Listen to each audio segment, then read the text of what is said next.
अब कछुनाथ न चाहिए मोरे, दीन दयाल अनुग्रह जेहि विधिनाथ होई हित मोरा, करहु सुबेग दास मैं तोरा। पूरा भारत और पूरा मनुष्य जो जाति है, जहाँ जहाँ मानव है, जहाँ जहाँ लोग हिंदी समझने वाले हों, सब हमारा क्षेत्र है।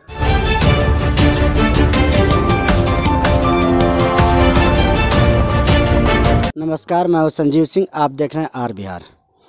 हम लोग मौजूद हैं एक ऐसे कथावाचक के पैतृक आवास पर, जिनका जन्मभूमि है, जो पूरे देश में और विदेशों में भी जिनकी कथा, राम कथा सबसे ज़्यादा सुनी जाती है। जिनके राम कथा का अमृत बाणी सुनकर बहुत से लोग अपने आप में भक्तिमय हो जाते हैं। बहुत बहुत स्वागत है। धन्यवाद बाबू। तो आप राम कथा कहते हैं, राम कथा का लाभ क्या होता है? अभी तो कथा सुनने के बाद पता चलेगा। लाभ को बताया नहीं जा सकता, लाभ को जीवन में अनुभव किया जा सकता है। तो जो सुन रहा है, ये उससे पूछिए कि उसके जीवन में क्या परिवर्तन भैया, उसको क्या लाभ मिला।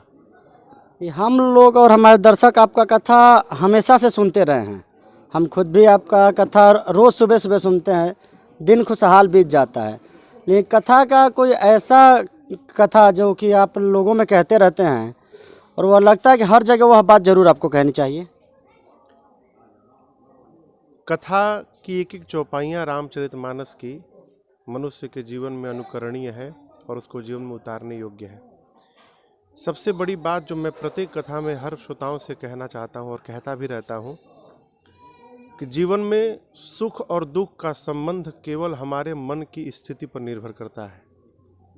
कथा केवल हमको ये बताती है कि जीवन की स्थिति परिस्थिति कैसी भी हो जाए, कितनी भी बिगड़ जाए, मन की स्थिति को बिगड़ने नहीं देना है।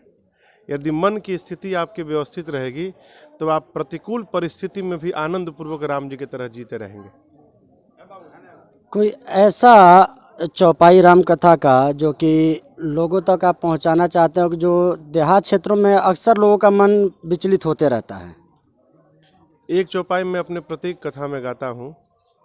अब कछुनाथ न चाहिए मोरे, दीन दयाल अनुग्रह तोरे, जेहि विधिनाथ होई हित मोरा, करहु सुबेग दास मैं तोरा। इसका अर्थ है कि देखिए, हम चाहे आप जब भी भगवान के सामने जाते हैं ना, तो एक सहज स्वभाव है जीव का, जीव के मांगने की प्रवृत्ति है। वो मांगने लगता है, नौकरी लगा दीजिए, चाहे ये कर दीजिए, वो कर दीजिए। हम लोगों से भी लोग मिलने आते हैं तो अपनी समस्या ही लेकर आते हैं। वस्तुतः भगवान से क्या कहना है कि प्रभु, जिस प्रकार से आपको मेरा हित दिखाई पड़े आप वो करिए। क्योंकि हम अपना वर्तमान देखकर विचार करते हैं और भगवान कोई निर्णय करते तो हमारा भविष्य देखकर निर्णय करते हैं। भविष्य तो हमको दिखाई नहीं पड़ता।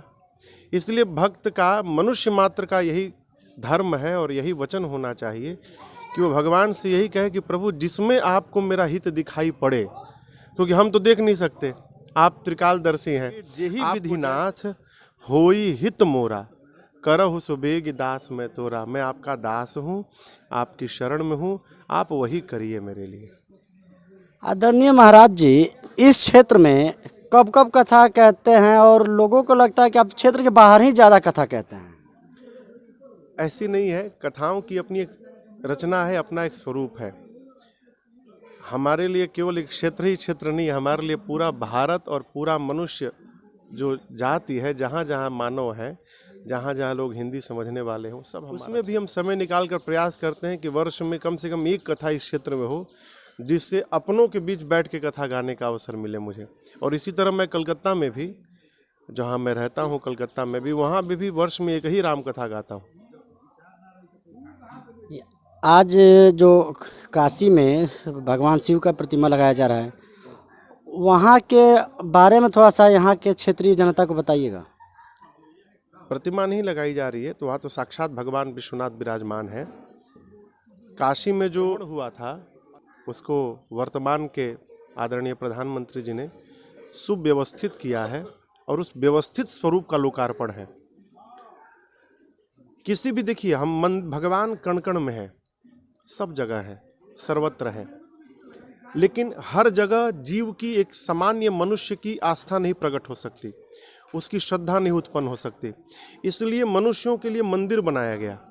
एक ऐसा स्थान जहाँ पर जाने पर स्वतः श्रद्धा उत्पन्न हो और वो भगवान को प्रणिपात हो जाए। जो ब्रह्मवेत्ता महापुरुष हैं वो तो सब जगह भगवान को देखते हैं, इसलिए वो सब जगह एक ही भाव में रहते हैं। लेकिन हम और आप जो हैं एक विशेष स्थान पर पहुंचने के बाद ही वहाँ हमारी श्रद्धा उत्पन्न होती है। भगवान विश्वनाथ के मंदिर के प्रांगण को छोड़ने के बाद आज से 2 वर्ष 3 वर्ष 4 वर्ष पहले जो वहाँ के आसपास का स्वरूप था वो इतनी दिव्य स्वरूप को प्राप्त नहीं किया था। परंतु वर्तमान आज जो स्थिति है, 1 वर्ष पूर्व मैं गया था और जनवरी महीने में मेरी राम कथा है काशी में, तो फिर सौभाग्य मिलेगा। अब आप यदि उस क्षेत्र में प्रवेश करेंगे तो उस द्वार से ही आपकी सहज श्रद्धा उत्पन्न हो जाएगी। पूरे भूखंड में उस भाग में वही स्वमान ऊर्जा, वही श्रद्धा, वही विश्वास, वही भक्ति, वही रस, वही वैराग्य, वही सब कुछ आपको ज्ञान दिखाई पड़ेगा। ये बहुत बड़ा कार्य होगा। अपने जीवन में सबसे ज़्यादा श्रीमद् भागवत कथा और राम कथा ही सुनते हैं। श्री राम कथा एक मनुष्य को जीवन में कैसे जीना चाहिए, घर में, परिवार में, अपनों के साथ, समाज के साथ, ये सिखाती है। और भागवत जी की कथा जीवन से मृत्यु के भय को समाप्त कर देती है। ये मूल अंतर है। जी बहुत बहुत धन्यवाद। हम लोग मौजूद थे आदरणीय पूजनीय राजन जी महाराज के पास, जिनकी कथा कहा जाए कि केवल देश नहीं पूरी दुनिया में सुनी जाती है तो यह भी कम होगा। बहुत बहुत धन्यवाद।